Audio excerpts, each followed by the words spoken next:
Basic. ఇప్పుడు నేనే ఒకసారి ఇప్పుడు ఎక్కడికి దుబాయ్ వెళ్ళా 2011-12లో.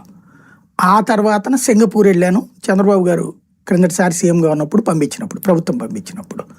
ఇంతే నా జీవితంలో 2 సార్లు ఇంటర్నేషనల్ ఎయిర్పోర్ట్లు, ఇంటర్నేషనల్ ఫ్లైట్స్ మీద వెళ్ళాను. మిగతా డొమెస్టిక్లో వెళ్ళగలిగాను. కానీ ఇప్పుడు నేను వెళ్ళాలంటే నా సొంత డబ్బులతో ఎందుకు వెళ్తాను? ఏం అవసరం? ఒకటి నాకు ఉద్యోగాల వ్యాపారాలన్నా ఉండాలి, లేదా నా వాళ్ళు అక్కడ ఉంటే ఒకసారి వెళ్తాను ఏడాదికి, అంతేగాని రోజు పోను కదా. బేసిక్గా అవసరం ఏంటి? ఇది ఒక ఆస్పెక్ట్.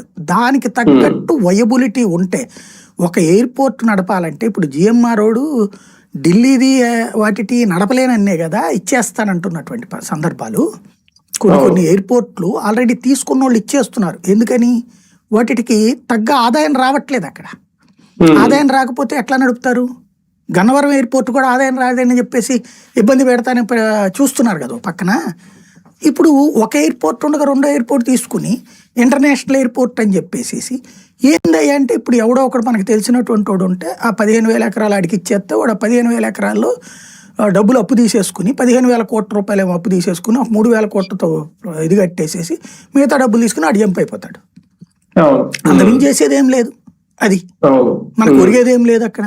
ఇప్పుడు అన్ని ఖర్చులు పోను. ఇప్పుడు మీరు హైదరాబాద్ ఎయిర్పోర్ట్ చూడండి, దాని